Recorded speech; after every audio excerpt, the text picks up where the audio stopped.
Hello class. So the last topic for our small bodies will be exoplanets. So as we all know, exoplanet, it has a prefix come from Greek word means outside or labas. No. So planet, of course, on its words planeta, planet, meaning outside planets. Minsan outside, very, very far outside of our solar system. No, now, however, exoplanets are planets that orbit a star other than our star. So those are exoplanets. So astronomers have compared more than 4,000 exoplanets orbiting distant or neighboring stars with at least 1,000 more awaiting confirmation. So meron po tayong mga research na po ongoing right now confirming yung mga exoplanets na nakita pa po ng ating mga modern telescope. Now, they found the first two exoplanets orbiting in a pulsar in 1992, and they confirmed the first exoplanet orbiting the Sun-like star in 1995, and we call them as the Pegasi 51 Pegasi b, the first planet or exoplanet discovered around a Sun-like star. Yan po ating nakita. Now, prior to these discoveries, the existence of planetary system other than our own had been surmised for centuries. So, lagi na pinag-aaral, baka meron pong buhay sa ibang planeta, no? Ikaw din, magkataka ka rin, malay mo, merong ibang version na ikaw sa ibang system o sa ibang solar system, diba? And in early 20th century, a planet was heralded or was, of course, acclaimed for Barnard star, but later on, it is fake. No? So, yan. Now, true discoveries came with advancing technology and relative recent development. But then again, of course, during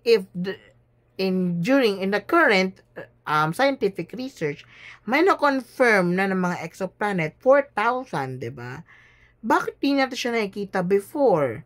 First is because exoplanet are really, really far away, diba? Since ang iba sa kanila is hindi na po nag-orbit sa sun natin, nag-orbit na po siya sa ibang star. It is several light years away na.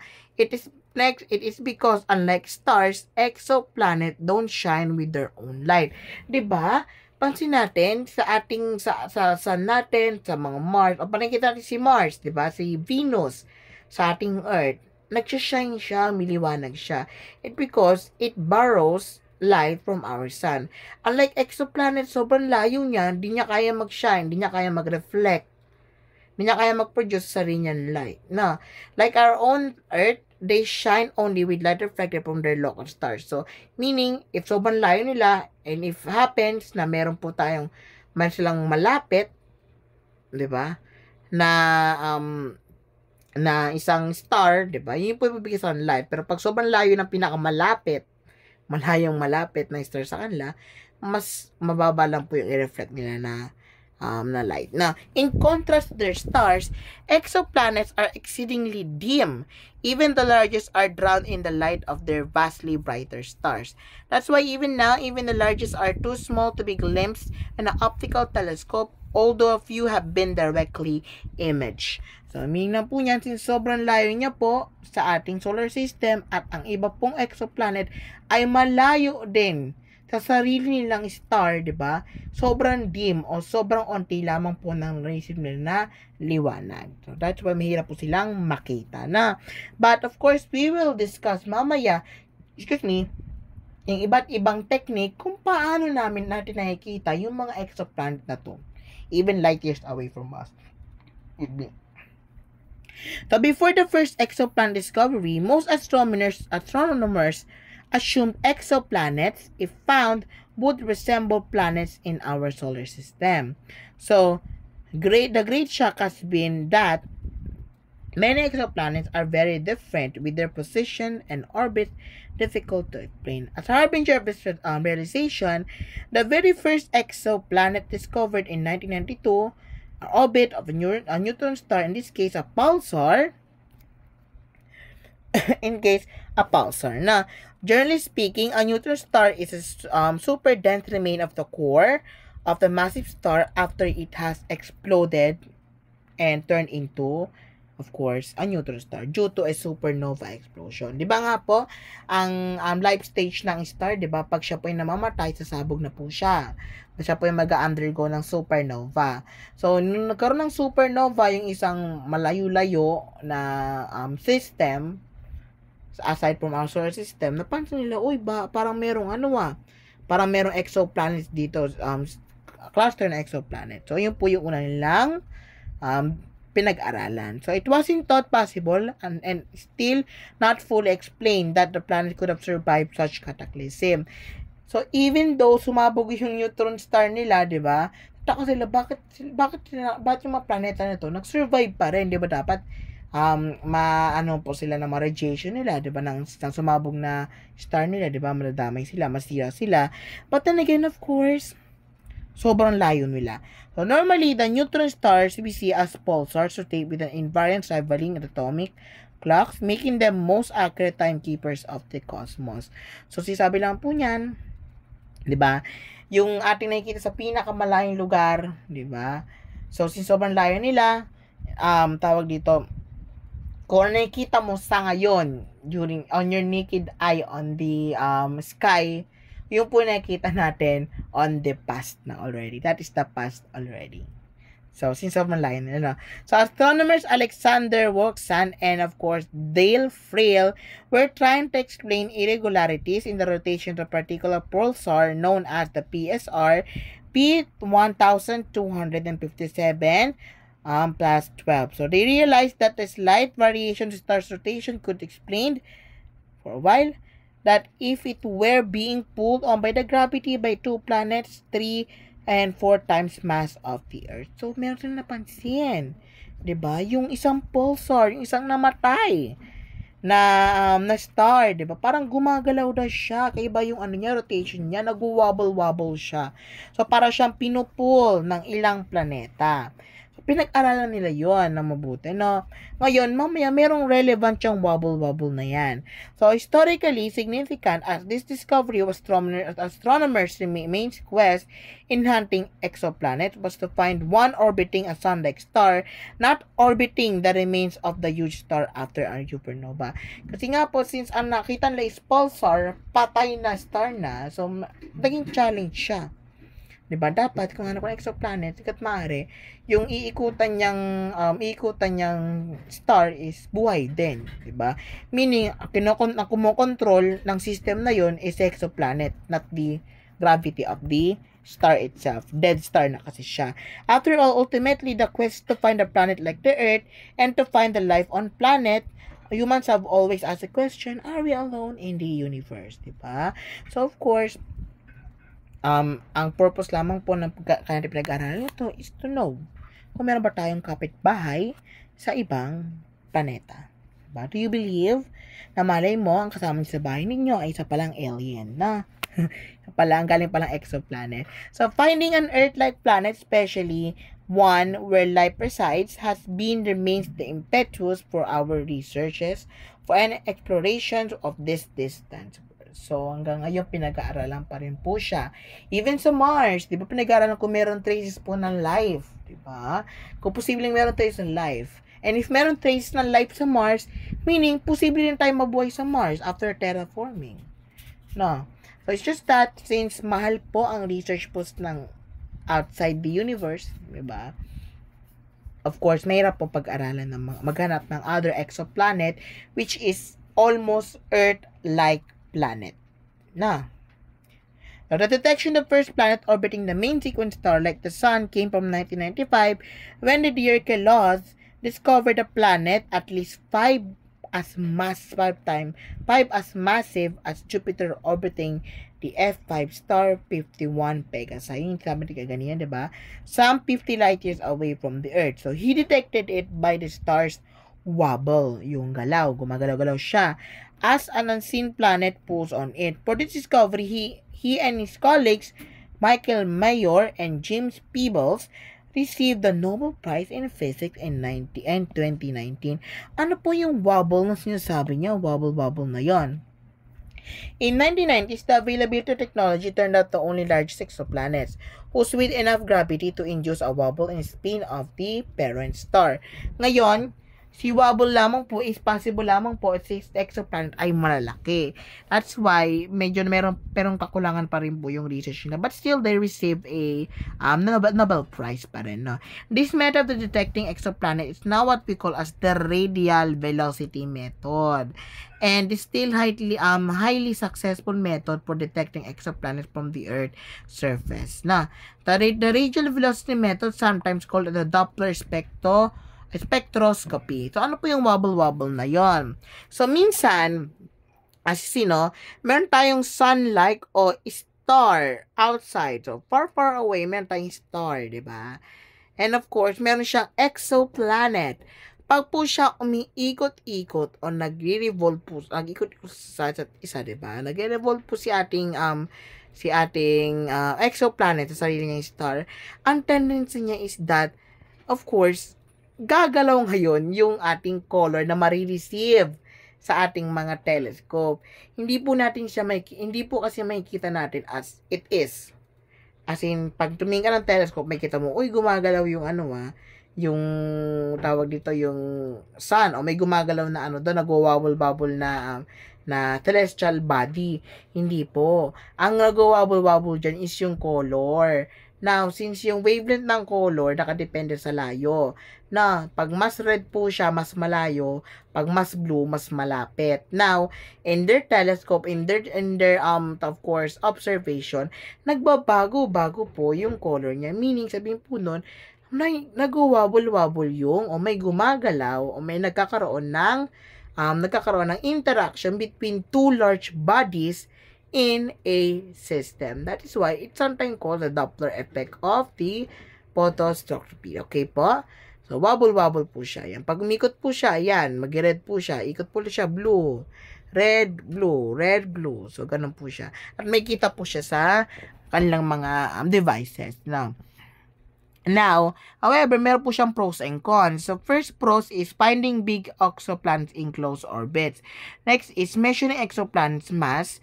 And lastly, ground-based telescope. Sabihin po, mas madali po siya ma-research po o mas ma-observe po using this one. No?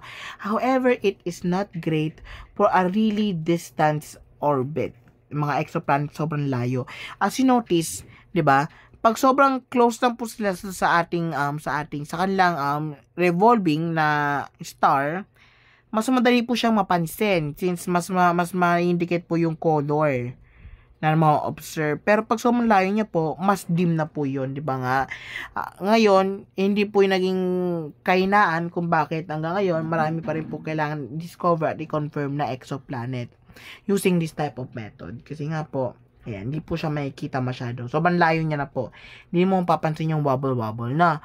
Next is not great for measuring exoplanet diameters. And of course, it's not great for finding exoplanets since maganda lamang po ito pag meron po tayong large exoplanets. Mas pansin po yung wobble o mas pansin yung pagbo-blue o pagre-red noong na-observe na colors. Nowadays, another method called as a transit method or transit photometry is used for even greater success to find exoplanets. So, NASA's Planet Hunter spacecraft called the Kepler was used to discover most exoplanets known so far and employs the transit method. So, ano po yung transit method, class? Ito po transit method. So, it just basically, observing directly dun kay star. So, kung nandito yung perspective mo, diba, ayan. Ngayon, as planet orbits around their star, they sometimes partially block their star. So, pag na-block po yan, tendency niya is, magdidim. Mahina ngayon yung ma-receive nating light galing po sa star nila. So, meaning, nakadepend sila dun sa star na i-observe na. For example, this one, we will observe this star and see if there is an existing exoplanet. Ngayon, if nandito perspective lang natin, nakafix nandito si Kepler, at napansin nila na parang, nag-dim. Ay, biglang nag-bright. Next naman, nag-dim ulit. Ay, nag-bright. Yung po yung transit photometry. Transit yung paggalaw. pag-move, 'di ba? Transit, pag-travel, 'di ba? Sa harap ng kanyang sun. Now, it is best for finding exoplanets in close orbits, best in measuring diameters, and best in the modern space telescope. However, not great for finding exoplanets that do not cross stars. Since ang unang requirement po sa transit photometry is kailangan malapit siya sa star, at of course kailangan po magko-cross siya sa star niya. What if itong exoplanet to is a rogue, 'di ba? Pagalagal exoplanet, meaning wala siyang sariling star. Nakikapit ba siya kung saan? Then of course, transit photometry is not reliable. Next, it's not great for the measuring exoplanet's mass. And lastly, determining whether the blocking planet is actually a small star. Ito yung isang downside, di ba? Since ang binibasa nila kung ganong ka-dim, kung ganong kaliwanag, ganong kalabo yung na-receive na light ng ating telescope, di ba? Mali mo pala yung dumaan na object na yun, hindi pala planeta, silang palang asteroid, silang palang other star. So, hindi siya ganong reliable. But still, one of the best for finding exoplanet in close orbits na. For a while.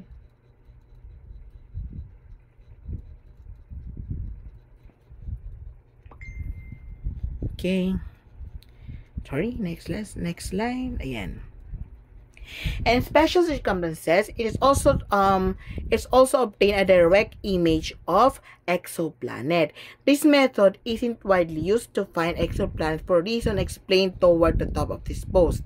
Exoplanets are dim, and parent stars are bright, and thus, as seen from Earth, exoplanets are typically lost in their star's glare.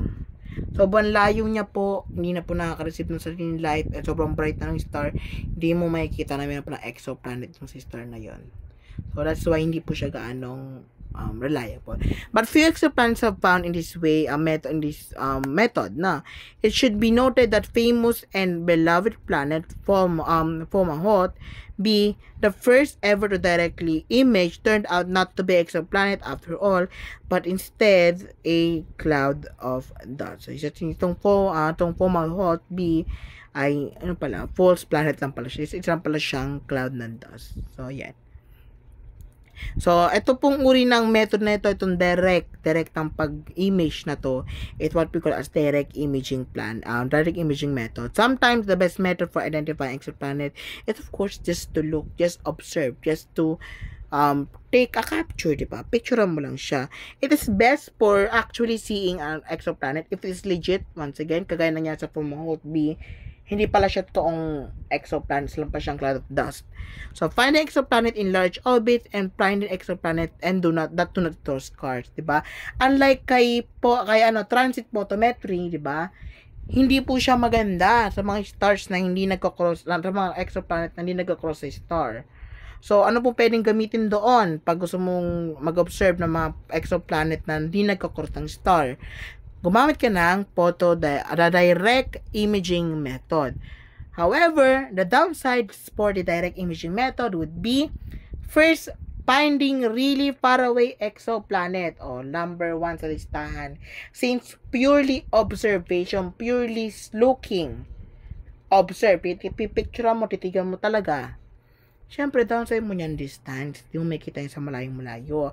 Finding many exoplanets at once. Di mo na makikita yan since super dim na exoplanets. And lastly, finding exoplanets around bright stars. So, tendency niya once again, ma-outshine niya yung other exoplanet. No? 25 years after the discovery of the first exoplanet orbiting Sun-like star, astronomers have identified many types of planets in the exoplanets zoo. Now, over 1,000 confirmed exoplanets. The rest, of course, 3 Mercurian size, 7 Subterran, and of course, and so on and so forth. So, confirm na po na exoplanet. So, the quest for true twin of Earth continues. In June 2019, astronomers announced discovery of the most Earth-like planet discovered at the time orbiting the Teegarden star, a red dwarf with just 12.5 light years away. So, medyo kapitbahay natin siya ng slight, diba? Times 3 ang layo sa Andromeda. The exoplanet designated the T Garden B has been rated 95% on the Earth's similarity index. So, ayan. So, ating exoplanet sa T Garden B, yung pinakamalapit na pwede daw maging Earth-like na planet. But the new exoplanet are turning up all the time. Marami pang discover po, class. For example, Paul Scott Anderson, the Earth Sky, who writes frequently about exoplanet discoveries, wrote about newly discovered exoworld called the Kepler 1649c. It's 300 light years away from the Earth and it's potentially habitable, Earth-sized world, one of the most promising yet.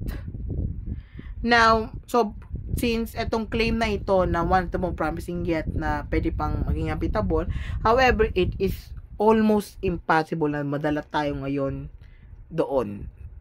Since napakalayo yan, 300 light years away yan, di ba? So, wala pa tayo sa Jupiter, deaths na tayo na.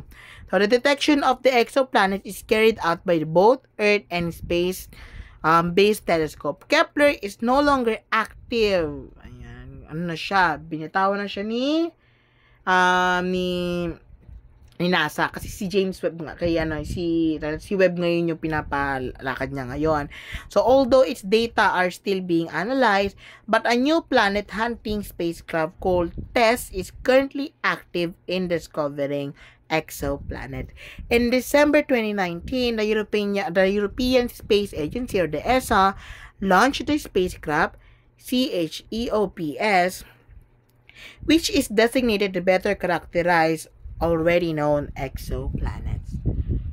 Now, the new generation of Earth-based telescopes, such as the European Extra Large Telescope, or the ELT, the world's largest telescope currently under construction in Chile, will be available to analyze the atmospheres of exoplanet directly by identifying biosignatures such as the oxygen and methane. So, yung mga advancement in technology natin, hindi lang po siya for measuring the size of the exoplanet, the diameter, the mass, the layo, the light year. It also has to tend, of course, the extended na observation to know yung biosignatures, if it has oxygen, if it has methane, or possibly if it has, of course, water. And these are the researches na mga relating sa ating exoplanet. And I hope na, of course, you should try to observe our sky, and of course, to use mathematical computation to observe or to look for possible exoplanets sa ating bansa. Medyo alam kong challenging siya, but still, you know the price, di ba? Naman, if makadiscover ka ng possible exoplanet, and if na-prove siya. And I hope that you understand our lesson for today, which is exoplanet. And I hope that you had a great day. Thank you very much. Have a great day.